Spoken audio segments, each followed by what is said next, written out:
This is our 1970 Ford Mustang Coupe 351. So this video will cover a few different things. First off, there will be a very slow-paced walk-around of the car. Following that, there will be a second walk-around where I'll show close-ups of all the cosmetic blemishes. Then there'll be some clips of the interior as well as under the hood. So we purchased the car here locally from the original owner who had ordered it new in 1970. He had actually gone to the dealership with the intention of buying a Fastback, and then he test drove a Fastback and thought the rear visibility was so poor that he'd rather spec out a coupe exactly to his liking. And we're so glad he did. He optioned it so well with a factory shaker hood, the Decode 351 4-barrel, 4-speed manual, really the competition suspension. He got all the performance options you could get, and it's so rare to see that on a coupe as opposed to a fastback. Check out the listing for photos of the Marti Report, as it kind of explains in more detail, but it's an extremely rare spec.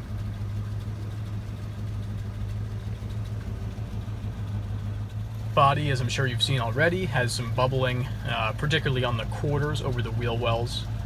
You'll see close-ups of that stuff again in a minute here. There's also some dings, particularly on the passenger side.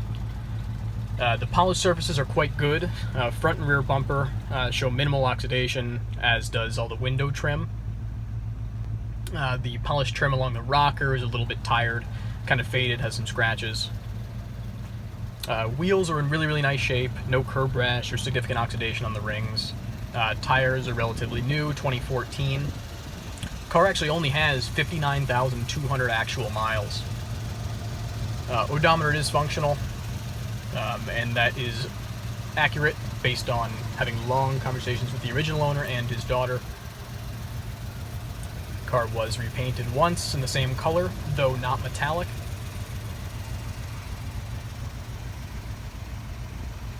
Panel fitment's great throughout. The doors open and close nice and smooth. Car could be driven and enjoyed as is. It's a great driver, but it's such a rare, interesting spec. We really do think this car is worthy of a high-level restoration as well. Now this is all the cosmetic stuff. You can see on the underside of the front there was that ding there. Some bubbles on top of the driver front fender. A whole bunch of chips. There's a variety of them scattered throughout the car. Also a little scuff just over the headlight on the driver's side. You come down, you can see the rocker trim. Not great. There's also some hard water stains, particularly on the windshield. Passenger side of the windshield has them pretty good. Now this is on the driver's side. You see a little bit of cracking in the paint because of the rust bubbles over the wheel well. Some oxidation on the trim pieces around the tail lights. And then there's a look at the bumper. Just minimal signs of age. Not oxidation, just a little bit of age.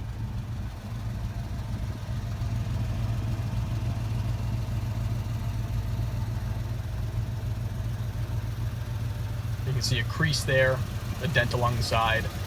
Again, bubbles at the bottom of the door.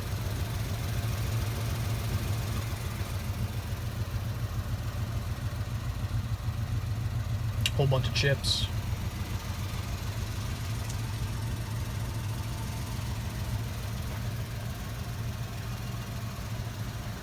Glass and light lenses are all crack-free.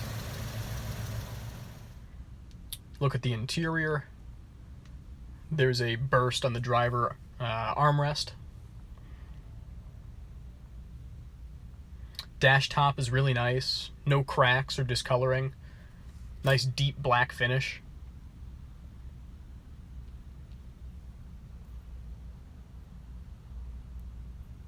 The radio is functional. The fan is functional. All the gauges and lights inside and out are all functional. Car was not optioned with air conditioning. The original black carpet's kind of tired, and that carpet's probably the most glaring sign of age in the interior. Sills are in nice shape, pretty clean, as are seat bottoms.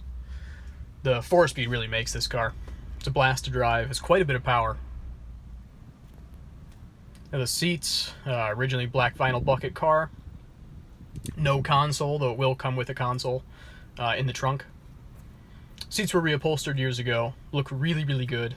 I mean, no wear on the outer bolsters, nothing like that. Seats are excellent, both front and rear.